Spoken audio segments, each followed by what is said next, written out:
રામ મંદિરની જે પ્રાણ પ્રતિષ્ઠાનો કાર્યક્રમ છે એના 84 સેકન્ડમાં એનું મુહૂર્ત છે।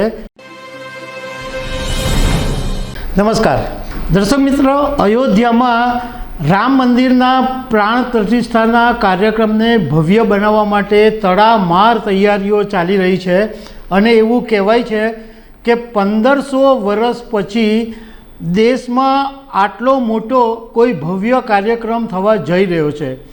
પણ લોકોનો એક સવાલ છે, રામ મંદિરની જે પ્રાણ પ્રતિષ્ઠાનો કાર્યક્રમ છે એના 84 સેકન્ડમાં એનું મુહૂર્ત છે, તો એ દિવસે જ કેમ પ્રાણ પ્રતિષ્ઠા રાખવામાં આવી અને આ મુહૂર્તનું મહત્ત્વ શું છે એના વિશે તમારી સાથે વાત કરીશું। મારું નામ રાજેશ શાહ છે અને તમે જોઈ રહ્યા છો ખબર છે.com। દર્શક મિત્રો, કેટલાક લોકોએ એવો સવાલ ઉઠાવેલો કે જ્યારે એપ્રિલ મહિનાની અંદર રામનવમી એટલે કે રામ ભગવાનનો જન્મદિવસ છે, એ દિવસે અયોધ્યાના રામ મંદિરની પ્રાણ પ્રતિષ્ઠા રાખવાને બદલે 22 જાન્યુઆરી 2024નો દિવસ કેમ પસંદ કરવામાં આવ્યો અને એના માટે જે 84 સેકન્ડનું જે મુહૂર્ત છે એનું મહત્ત્વ શું છે એના વિશે પણ ચર્ચા ચાલે છે।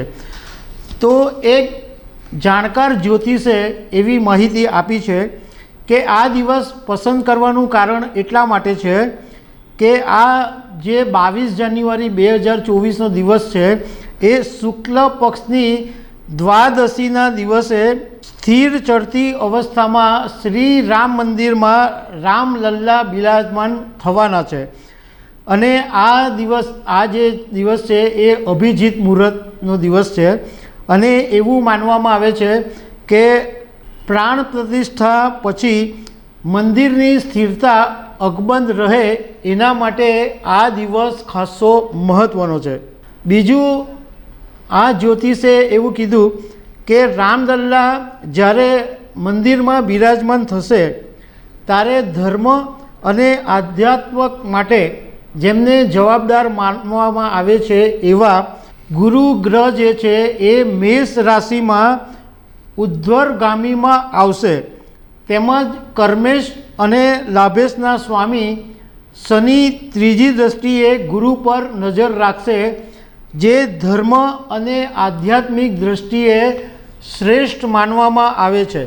આ દિવસે ચંદ્રમા પોતાની ઉચ્ચ રાશિમાં ચોથા ઘરના સ્વામી હશે અને મંગળ નક્ષત્રમાં ગૃહશિરામાં બિરાજમાન હશે।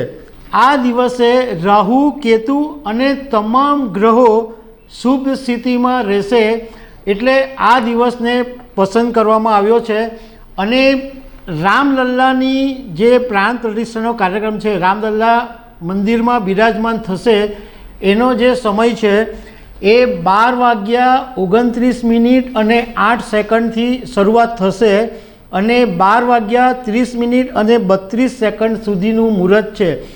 મતલબ કે 84 સેકન્ડ અને સામાન્ય ભાષામાં સમજીએ તો 1 મિનિટ અને 24 સેકન્ડની અંદર આ મુહૂર્તનો સમય છે। જોકે એ પછી મહાપૂજા, મહાઆરતી એવા બધા કાર્યક્રમો 22 જાન્યુઆરીએ ચાલશે, પણ એ પહેલાં 16મી તારીખથી જ ભવ્ય કાર્યક્રમો શરૂ થઈ જવાના છે અને 22 તારીખ સુધી ચાલશે। લગભગ 121 વૈદિક બ્રાહ્મણો આ દિવસે પૂજા કરાવવાના છે। એવું કહેવામાં આવે છે કે પ્રાણ પ્રતિષ્ઠા કરાવવા પાછળનું આશય એ હોય છે કે જે પ્રતિમા હોય એની અંદર ખરેખર ભગવાનનો આત્મા આવે, એના માટે વૈદિક વિધિથી, મંત્રોચ્ચારથી પ્રાણ પ્રતિષ્ઠા રાખવામાં આવે છે।